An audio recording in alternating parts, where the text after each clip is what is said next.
और अब खबर नोएडा से ले लेते हैं, जहां पर बांग्लादेशी घुसपैठियों पर एक्शन लिया गया है। पुलिस ने 8 बांग्लादेशियों को गिरफ्तार कर लिया।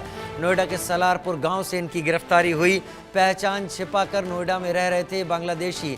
इनके पास से फर्जी आधार कार्ड और पैन कार्ड तक बरामद हुए हैं।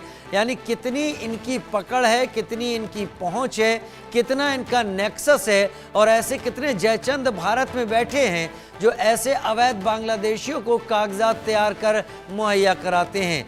इन 8 को गिरफ्त में लिया है नोएडा पुलिस ने। इन बांग्लादेशियों को अब डिपोर्ट किया जाएगा। अवैध तरीके से भारत में रह रहे थे, लेकिन ये केवल 8 ही नहीं हैं। इन बांग्लादेशियों ने अलग अलग बड़े शहरों और आसपास के शहरों में अपना अड्डा बना रखा है। हर कहीं पुलिस अब इन बांग्लादेशियों की तलाश में है जो अवैध तरीके से भारत के रिसोर्सेस का इस्तेमाल कर रहे हैं और भारत में रहकर असामाजिक गतिविधियों को अंजाम भी दे रहे हैं। नोएडा के सलारपुर गांव से इनकी गिरफ्तारी हुई। महेंद्र माई नोएडा से रिपोर्टर हमारे संवाददाता लाइव जुड़ गए हैं हमारे साथ। महेंद्र, ये 8 लोग अभी पुलिस की गिरफ्त में आ गए हैं। सलारपुर गांव में किसने इन्हें पनाह दी हुई थी? क्या जहां पे भी किराए पर रह रहे थे उसने इनकी जानकारी कभी पुलिस वेरिफिकेशन के थ्रू कराने की कोशिश की? इनके ये पैन कार्ड कहां से बन गए? आधार कार्ड तो फर्जी हैं। और क्या ये 8 ही हैं नोएडा में या संख्या कहीं ज्यादा हो सकती है? बिल्कुल, देखिए राजीव, पिछले कुछ समय से लगातार नोएडा ही नहीं पूरे दिल्ली एनसीआर में बांग्लादेशियों की खोज हो रही है। जिस तरीके से लगातार हम देख रहे हैं दिल्ली के कई इलाकों में बांग्लादेशी जो है छुप के रह रहे थे, अपना आधार कार्ड फर्जी पैन कार्ड बदलकर। ऐसे में नोएडा पुलिस ने भी एक अभियान चलाया था, ऑपरेशन पहचान। यानी कि नोएडा से दिल्ली के आसपास जितने भी स्लम एरिया है, झुग्गी झोपड़ी, आप देखते हैं अक्सर ऐसी जगह में जो पहचान छुपाकर लोग रहते हैं। तो आज नोएडा पुलिस ने सलारपुर के गांव में अभियान चलाया था, ऑपरेशन पहचान। ऐसे में उन्होंने 8 लोगों को जब पूछताछ के लिए बुलाया तो पता चला ये 8 लोग मूल रूप से बांग्लादेश के रहने वाले हैं और यहाँ फर्जी आधार कार्ड और फर्जी पैन कार्ड बनाकर काफी समय से रह रहे थे। ऐसे में पुलिस ने ये भी पूछताछ की कि आखिर ये कैसे बांग्लादेश से नोएडा है, क्योंकि नोएडा और बांग्लादेश में काफी ज्यादा डिस्टेंस है और किसके सहारे आए। बड़ा सवाल ये भी है कि देखिए, जो आधार कार्ड हम आप और कोई भी जब बनाने जाता है तो बहुत ज्यादा पेपर वर्क लगता है, ओटीपी लगता है, रजिस्टर्ड मोबाइल नंबर लगता है।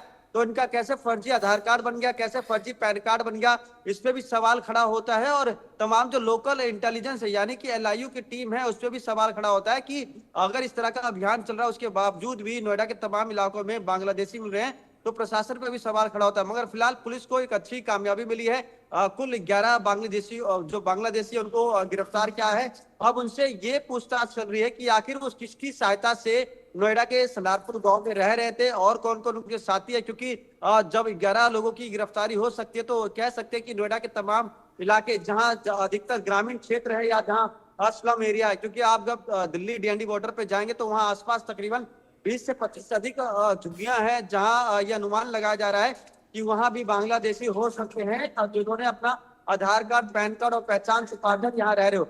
8 की पहचान हो चुकी है। 5 बांग्लादेश के 8 जो है बांग्लादेश के रहने वाले हैं। फिलहाल डीसीपी राम बदन सिंह का भी बयान आ चुका। उन्होंने कहा देखिए, ऑपरेशन पहचान हम चला रहे थे, इसमें हम तमाम जो झुग्गी झोपड़ी है, तमाम जो रेंट पर लोग रह रहे हैं उनका सत्यापन करा रहे थे। सत्यापन में ये देखा जा रहा है कि जो आधार कार्ड है क्या उसके आधार कार्ड में सही जानकारी है या फर्जी आधार कार्ड बनाया है। तो ऐसे में जब दिल्ली चुनाव सर पे था उसी समय से नोएडा और आसपास के इलाकों में लगातार ऑपरेशन पहचान चल रहा था। तो ऐसे में अब तक 11 लोगों की गिरफ्तारी हो चुकी है।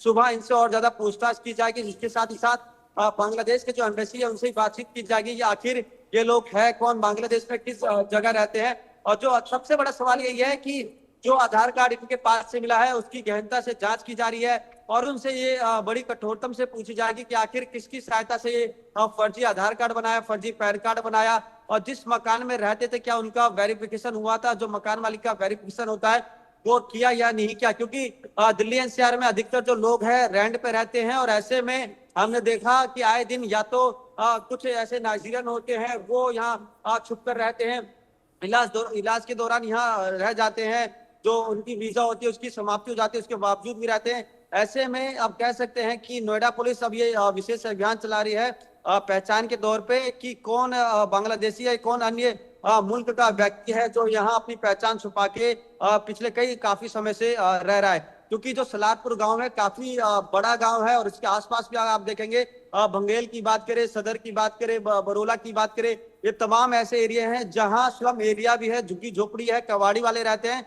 तो पुलिस का कहना है कि कल हम एक विशेष टीम का गठित करेंगे और वहां आसपास जितने भी किराएदार रहते हैं सबका सत्यापन करेंगे, यानी कि कौन कहां से है, उत्तर प्रदेश से, बिहार से, बंगाल से, जो भी है उसकी पूरी पुष्टि करेंगे और जो नजदीकी थाना होगा वहां उनकी वेरिफिकेशन की जाएगी। और कह सकते हैं कि नोएडा पुलिस को एक बड़ी कामयाबी मिली है, क्योंकि अगर 11 बांग्लादेशी मिले हैं तो इसका मतलब और भी चोरी छुपे जो लोग हैं यहाँ रह रहे होंगे अपनी पहचान छुपाकर, और इसकी भी जानकारी जुटाई जा रही है कि आखिर वो कौन लोग हैं जो इनको पनाह देते हैं, जो इनका आधार कार्ड बनाते हैं लालच में आकर, क्योंकि बड़ी आसानी से इनका आधार कार्ड बन जाता है, बड़ी आसानी से पैन कार्ड बन जाता है और बड़ी आसानी से ये बांग्लादेश से सीधा नोएडा रहते हैं, जबकि नोएडा बिल्कुल दिल्ली से एकदम टच में। हो सकता है कि पहले दिल्ली आए हो, दिल्ली के बाद इनको लगा हो कि अब नोएडा आना हो। तो ऐसे में अभी सवाल ये भी है कि इनकी पहचान इतने दिनों तक कैसे इन्होंने छिपाई, क्या स्थानीय थाने को इसका पता नहीं था, क्या एलआईयू की टीम है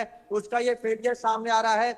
मगर एक अच्छी खबर यह है कि 11 लोगों की गिरफ्तारी हो गई है और इनकी पहचान 11 लोगों की गिरफ्तारी हुई है, जैसा महेंद्र माही बता रहे हैं। लेकिन महेंद्र, इस तरीके के लोग, अपना देश छोड़ के दूसरे देश में जाने वाले लोग, ये इतने ही हो, ये भी एक बड़ी शक की बात है। और ये अपने साथियों के संपर्क में ना हो, इस पर भी बड़ा शक खड़ा होता। तो जाहिर सी बात है इनका और भी साथी होंगे जो अलग अलग जगहों पर होंगे, जिनके टच में ये लोग होंगे, इनके जरिए उनके लिंक्स मिलेंगे। नोएडा पुलिस और दूसरे राज्यों की पुलिस जरूर इस पूरे गठजोड़ पर, इन सभी अवैध बांग्लादेशियों पर जल्द नकेल कस लेगी। बहुत शुक्रिया मेरे साथ जुड़ने के लिए।